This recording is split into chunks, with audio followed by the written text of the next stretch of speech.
This is not gonna be an easy one. Ah yes, increased tick speed. The Terraria challenge that's pretty self-explanatory in its outcome, pretty much rendering player reaction time obsolete, and giving AI the benefit of not understanding the concept of human error. Okay, this is absolutely impossible. What am I supposed to do? To make matters worse, isn't your average 5 or 10x playthrough as seen in other games, but in fact is as high as I could possibly push Terraria's engine without a crash on startup. Yeah, this is pretty damn fast, and with the reality of the potentially unbeatable challenge soaking in, it was safe to say we didn't have the most productive of starts. Enemies would lock onto my position almost instantly, hit me 1,000 times in a nanosecond, and result in a death and respawn before my puny human brain could even process what year it was. The only good thing was, this all happened so fast, I couldn't even be mad about it, but I didn't exactly have time to analyze my mistake. Either way, we had to try our absolute hardest to play as normal, and ignore the fact I was probably about to overdose on dopamine. Anyway, by just brute forcing our way into tasks, somehow we'd actually managed to build a basic setup and obtain a spammable weapon that'd do us wonders early on. Something that was already testing my patience, however, was jumping and building, which were both about 100 times harder now. Ow. No, open the bloody door. Oh, so I thought we'd focus on something actually made easier.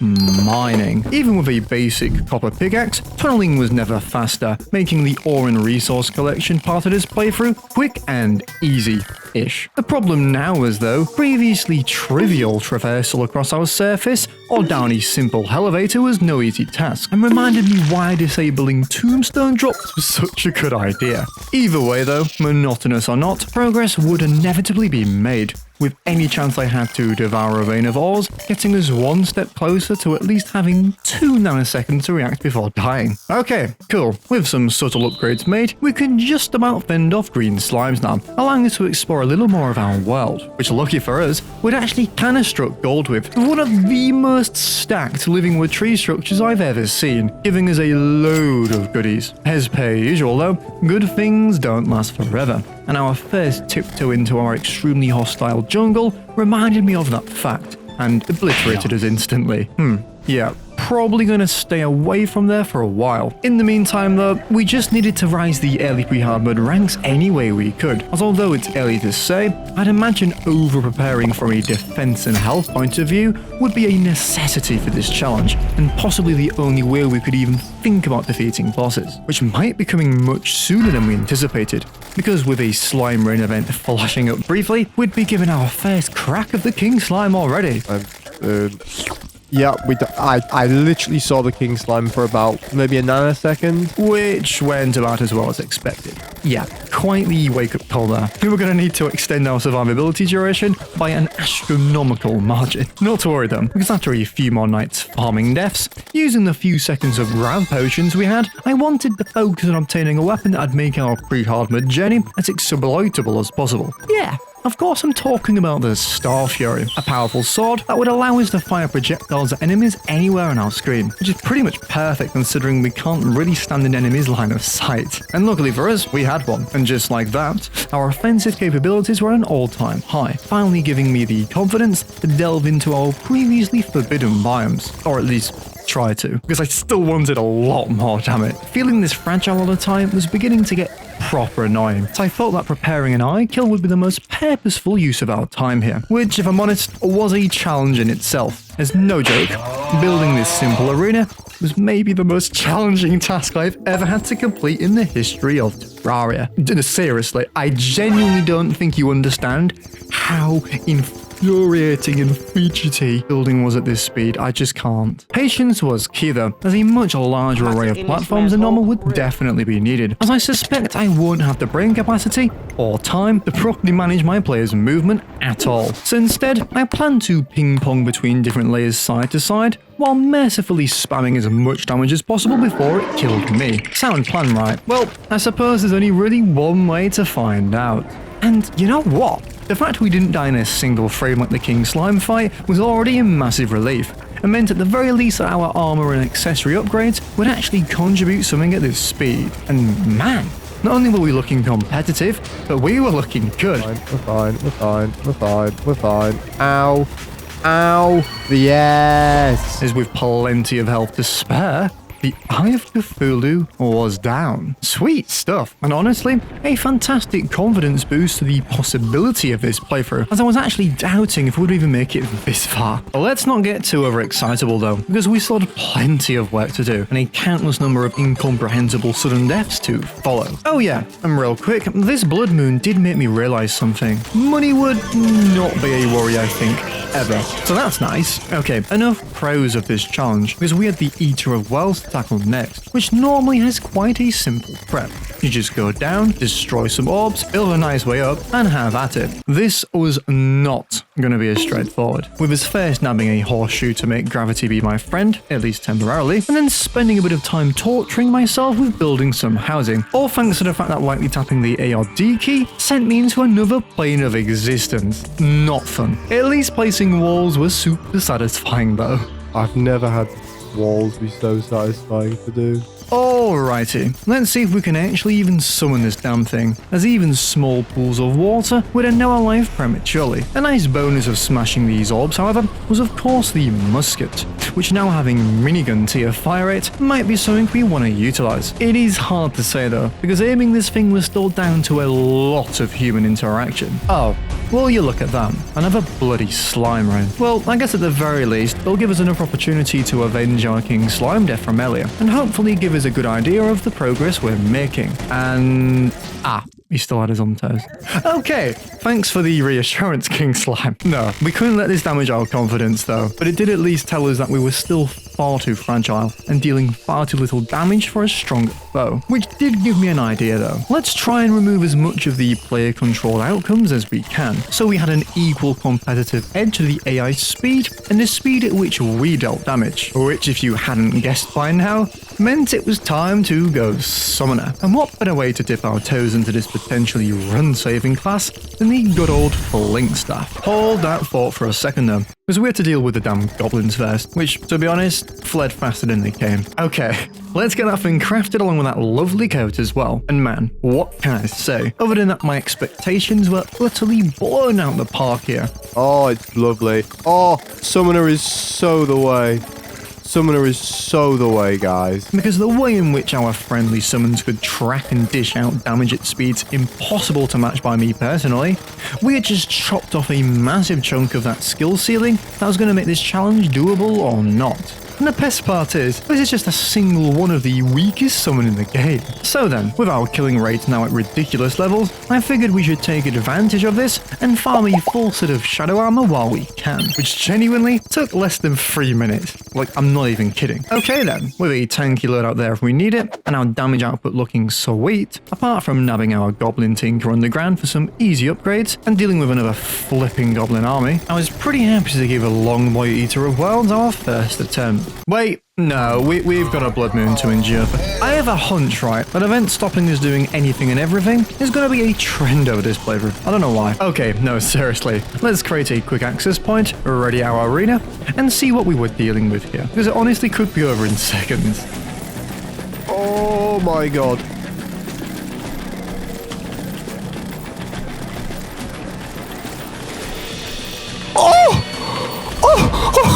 I don't know how, but we did it. We actually did it. I don't know what I was expecting, but we actually managed to succeed using a brute force endurance method once again. Just such a relief, to be honest, because this puts us in a place where we can pretty much get geared up for the wall now without any further progression. So you just know I wanted to make the world's fastest molten armor upgrade in history, with us wasting no time to pierce the air for lightning speed with an uninterrupted elevator and get to mining some of that sweet hellstone. Well, once I remembered an obsidian skin potion, of course. And with this, we would already be receiving another massive offensive upgrade, what I think was going to make the remainder of pre-hard mode and the wall of flesh a breeze. Yeah, the imp staff was now in our hands, which with a ranged attack would make defending ourselves even more automated than before. I also thought we'd go the extra mile with this build and craft a set of obsidian armor for more slots, which with 2 imps by our side by default now meant we were almost immune to insta-dying to any non-hell mobs on our travels. Hell mobs though though, they were a different beast, and like every Socrates playthrough at least, seemed to point towards making the construction of our hell platform as agonizingly drawn out as possible. And let's just say I couldn't have been more right, because Jesus Christ, this was so bad. One small tap would insta-kill us in lava, one small enemy would knock us in the lava, all while placing 5 platforms, if I were lucky, per life. And although I did try, I really did, to get as much done as possible over at least 45 minutes of losing my mind, I just couldn't go on like this. The knockback combined with the difficulty I had placing tiles made this into some sort of brain punishment program. So we had to divert our priorities onto an item that, due to the nature of this challenge, we'd probably need to hang on to going forward anyway. Ah yes, the Corporate Shield, which sadly did mean we'd have to face a boss I originally intended to miss fighting at 100 times speed. I guess the only good thing was, we had the whole length of the map to work with here, so if push came to shove, I knew we could consistently outspeed this thing. The question was though, did we actually need to? That's a yes. Yeah. Oh, and a blood moon. Right on cue. Yeah, we weren't fighting this thing like the Eye of the Worm. It just dealt too much damage to allow us to brute force it in such a small space. And I really tried. I seriously did. But it looks like we just doubled the amount of long platforms I had to create over the course of the next few hours. Okay, plenty of space to run now, which with our high defense and decent damage output should allow us to kill Skeletron before he kills us. And if it wasn't for a simple misplaced tile, this actually seems pretty damn doable. Oh, was cheating a bit then, because the game slowed down like massively. Go, back. Get his other hand, Have we got it? Yes. Yes, we have. Go on. Have him. Yes! And yeah, after a few extra attempts, we had it in the bag. This took so much longer than I had any right to.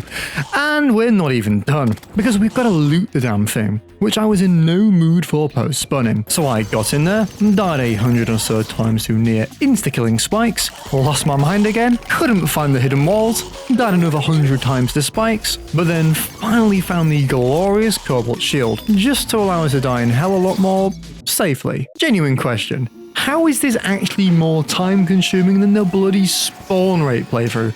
The game is literally running faster. Ugh, you know what? You've seen plenty enough of that though. So let's just skip all the way ahead to when I had this thing running a considerable length. And yeah, you may be thinking that I should be making it longer because the wall of flesh is going to be fast as hell, but as tick speed affects everything, my damage output is also higher. So the wall should die at about the same point as normal. I suppose just talking about it isn't going to give us much of a shot though.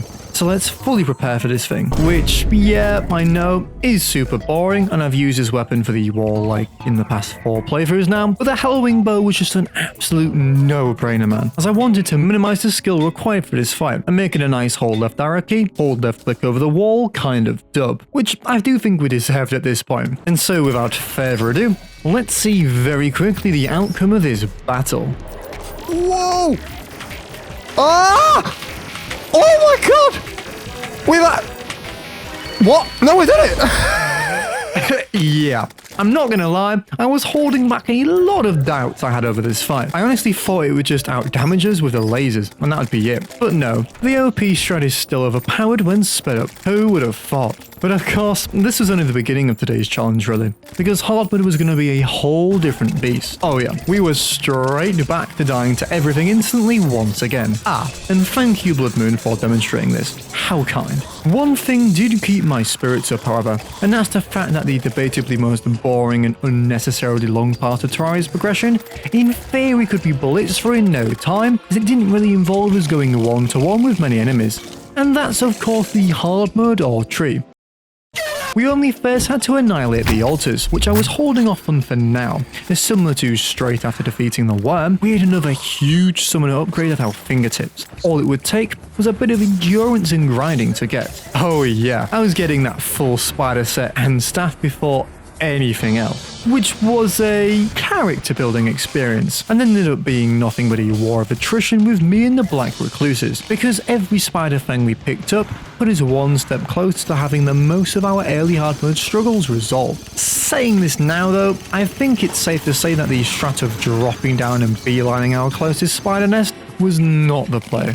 It was just taking way too many lives and minutes of our time. So after scouting another untouched nest on our map, I figured a much steadier direct approach would be ideal, with us simply just burrowing down, which still took a few lives, and cheesing those Black Recluse kills, as any line of sight meant an insta-death. Okay, cool. This was working, and in very little time, gave us all the spider fangs we'd ever need to make our upgrades, which meant so much for us at this point. As now with a more powerful summon and proper summoner armor to enhance it, just standing near enemies would have them obliterated now, which was just what we needed at this point. And also, the confidence boost required to go get those altars smashed, which really wasn't all that difficult after all, thanks to our spiders deleting any rogue wraiths. Okay, now the moment we've all been waiting for. Well, after making a quick trip to the Aether. Yes, the quickest hard mode all Blitzkrieg of the century, with us wasting no time popping that Spelunker and making short work of Cobalt, which we turned into a pick, then an absolute joke of Orichalcum, which we turned into a pick, and then shortly after, gathering enough titanium to craft any related items we'd ever need. For once, I think the nature of this challenge had genuinely helped us out. Just a little bit. Saying that though, in hindsight, I don't even think titanium gear would be helping us right now, but would instead be kept as a plan B if our spider armor didn't cut it. Alright, what next? Well, with the mech bosses just around the corner, sadly it was time to once again extend our arena, which are lucky for you guys, you won't have to endure, as I swear this has taken up at least 30% of this playthrough's playtime. Anyway, we still had a good bit of prep to do, as summons alone weren't going to be dealing anywhere near enough damage to defeat those mechs, so we needed another source that was easy to use. Oh, and yeah, just to completely back up my previous point, the air did actually get cold around us and give us a sudden battering out of nowhere, just to truly let us know how underpowered we were for this fight. Like, dude, what was I supposed to do here? I guess we couldn't be put off too much though, and we'd have to keep on grinding, which this pirate invasion soon after would get in the way of once again. Please just give me a break, game. Yeah, as suspected, this event resulted in another good 20 deaths that I had no control over. Okay, let's try and get some momentum again, because we were getting nowhere. Right, weapons. I had a few things in mind here. First of which was going for something you'd usually need to grind a rare enemy for quite some time for. The Icicle, which in this playthrough was basically just a consolation prize for entering our underground ice biome, because we had one in less than a minute, and this wasn't that bad, increasing our potential damage output greatly. The only issue was, it was of course quite short on the range front, so rather than sticking with this going forward, I wanted to use it as a connection point to help us obtain an even better tier of weaponry with higher DPS. Yeah, it's quite unsurprising really, but if you hadn't guessed why we're going on an absolute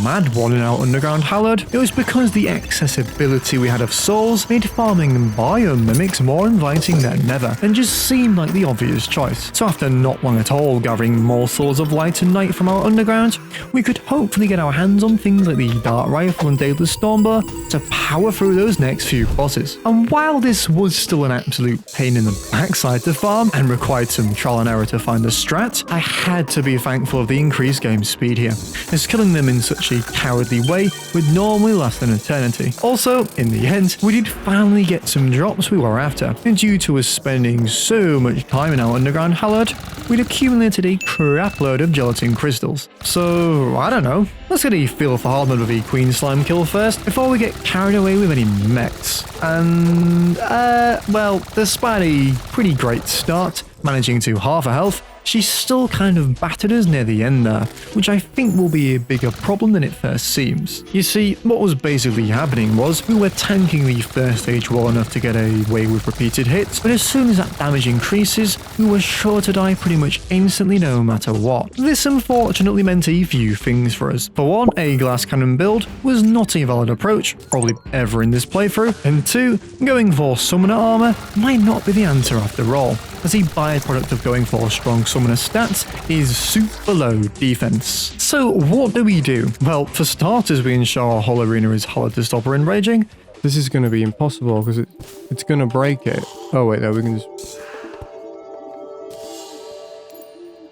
Oh my god, I didn't even think about that, dude. Oh, it's just so many inconveniences. And then try our absolute hardest to dish out as much damage as possible using our Stormblade instead this time with a combination of arrow types. And man, this took so many attempts. Seriously, I don't think I've ever fought the Queen Slime more in a playthrough, but it just wasn't happening. So, as mentioned earlier, I suppose we have to ditch damage optimization in class harmony or tankiness instead, which hilariously, just by switching over to titanium armor and warding all accessories up, managed to just tip over the scale and get us that Queen Slime kill. Absolutely not worth it in the slightest, by the way, and gave us absolutely nothing useful other than a bit of fire in our belly, I suppose. If that's Queen Slime, I was not looking forward to the 2 mech bosses we had up next. And I say 2 because regardless of what challenge we seem to have, I was never once worried about the Destroyer. Yeah, I don't care how fast the game's running, I was sure a standard platform cheese would work out here. So after a quick bit of setup and positioning,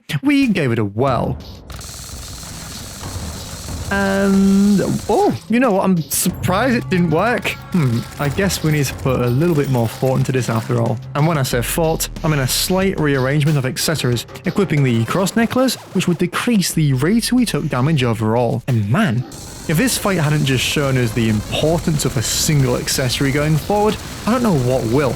Because that wormy boy wasn't even close this time, just from this one accessory addition alone. I don't know, I guess long term, that small bit of extra invulnerability all adds up. I tell you what though, this high of success and possibility would soon be shut down, because unlike the Destroyer, which hung low and barely touched us, Skeletron Prime would torch us instead, dealing a ridiculous amount of damage in such a short amount of time. Ugh, we barely even damaged it too. Okay. I've tried being a little more experimental in our killing techniques this playthrough, but I think it's asking for nothing more than a balls-to-wall tank cheese, because I just can't think of any other way at this point. So, let's do what we do best and set up a nice little invincibility box, in inverted commas, to get as much life out of this poor character as we could. Oh, I also thought that going for the twins first instead would ease us in a little better. I don't know, it just felt a bit more doable. And doable it may be, with our first attempt getting us a little closer than our prime fight. I know it's not much, but hope was there. And let me tell you, over the next few hours, that little bit of hope would drive me utterly insane, because similar but worse in so many ways to our Queen Slime killing adventure, we were sailing the HMS trial and error again, with failure after failure after failure. The only thing lifting my spirits during this time was at the very least how easy it was to gather materials for summons, because of, you know, the game being so damn fast. After about an hour of attempts though, although we did get a hell of a lot closer trying new accessory combinations, we just weren't close enough, and we need to reduce the amount of hits we were taking full stop. How though, you may ask? Well, by using previous knowledge from our Terraria adventures. You see, in many ways this challenge shares difficulty perks similar to the increased size playthrough. As like this, the enemy hitbox was also much more likely to be on us at all times. So how do we avoid that?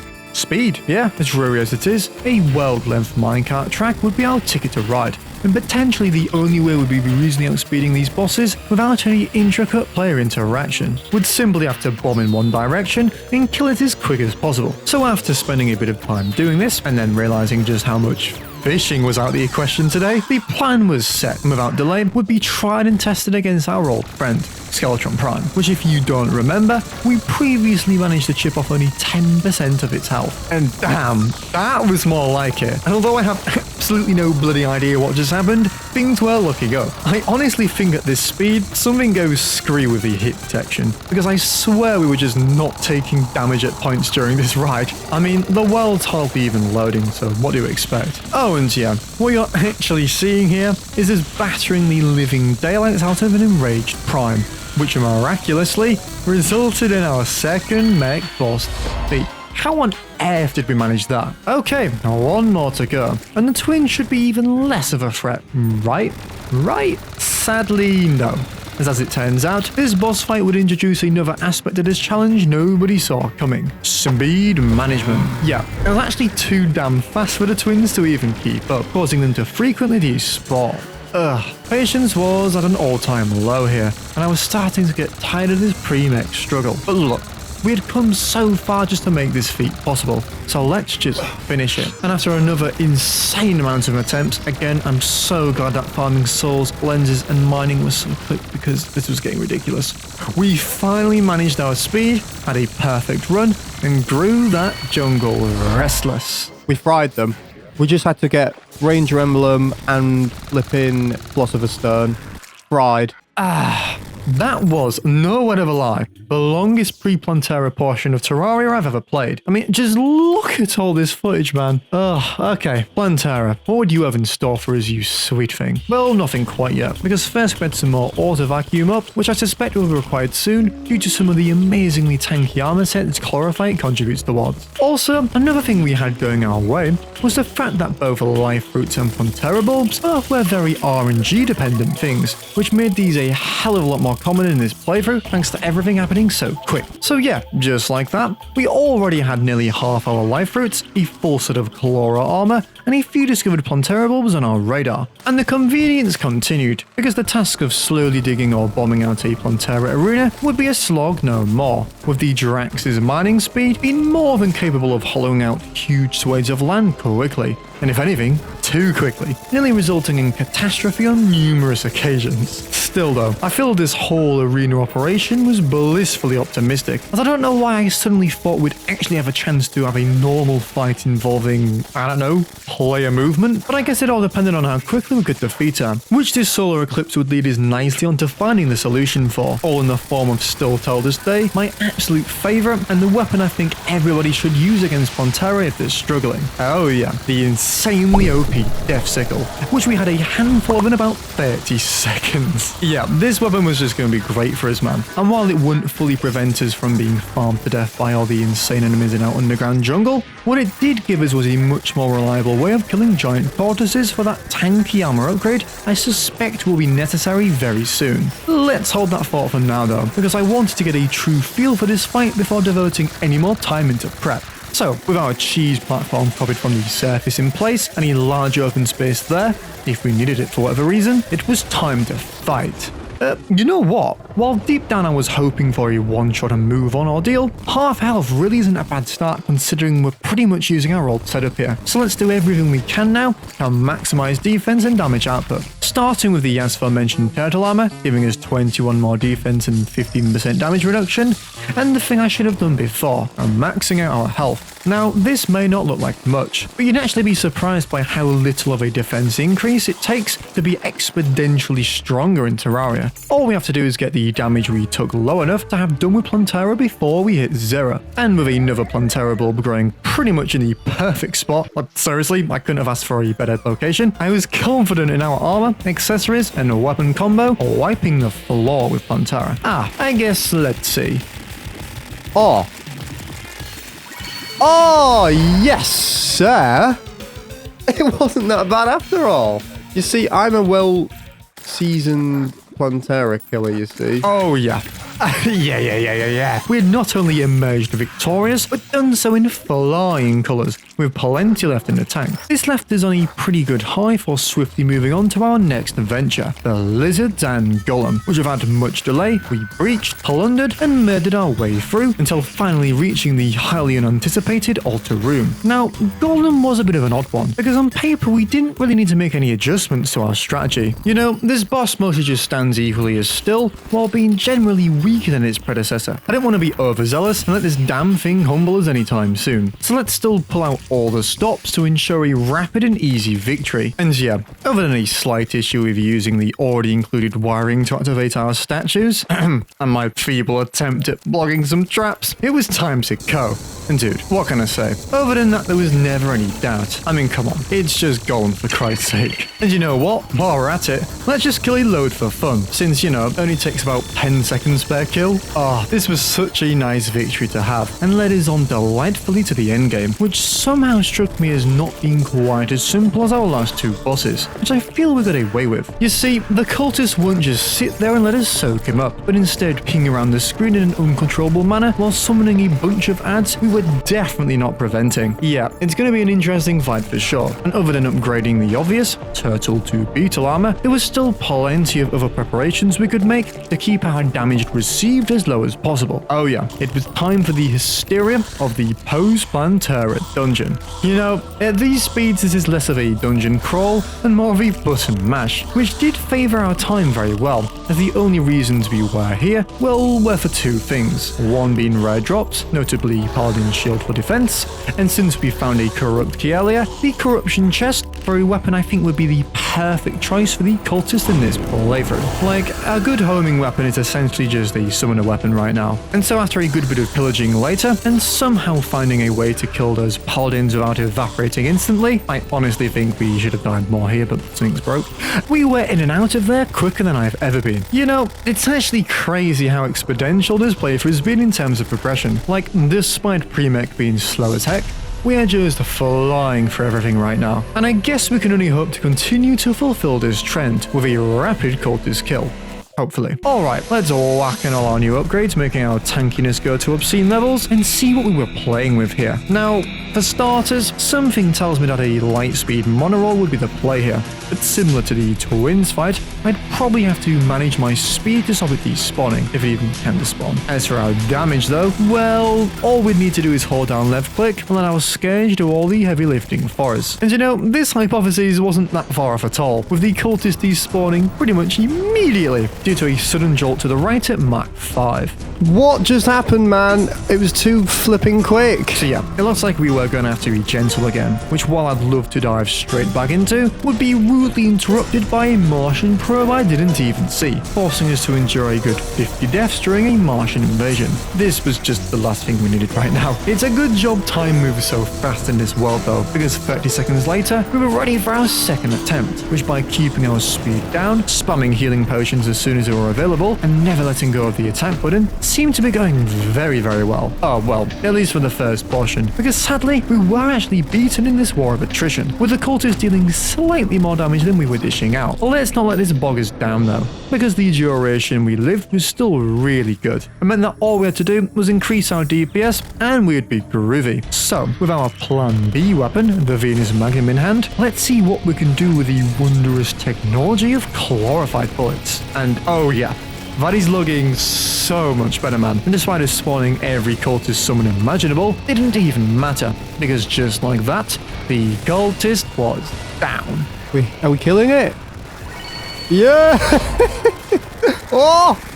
No, we need to grab the manipulator. We've got to grab it. Okay, pillar time, a part of the game that's notoriously slow and boring. Well, not this time, as even though many deaths were to be expected, I wasn't worried, as this was possibly the most brute forceful feat of our playthrough so far. Like, it didn't matter what we did really, as long as we killed a few enemies each time, we'd be closer to that Moonlord fight. Oh, and speaking of that Moonlord fight, I had absolutely no idea what to think at this point. Could it be the end of the playthrough? Could it be a piece of cake? All I did know is, similar to our other static boss triumphs, I wanted to out-tank it once again, which I know from experience is doable on expert. So what it did really come down to once again was, can we dish out enough damage to kill it before its damage catches up to us? I guess lucky for us though, things like these spore sack and summons would contribute nicely towards this, but we still needed a manual weapon to dish out a bulk of our damage, and what better choice than the point-and-click slaughterhouse of the solar eruption. Oh yeah, this beauty would simplify our strat to comedic levels, or so I hoped. Okay,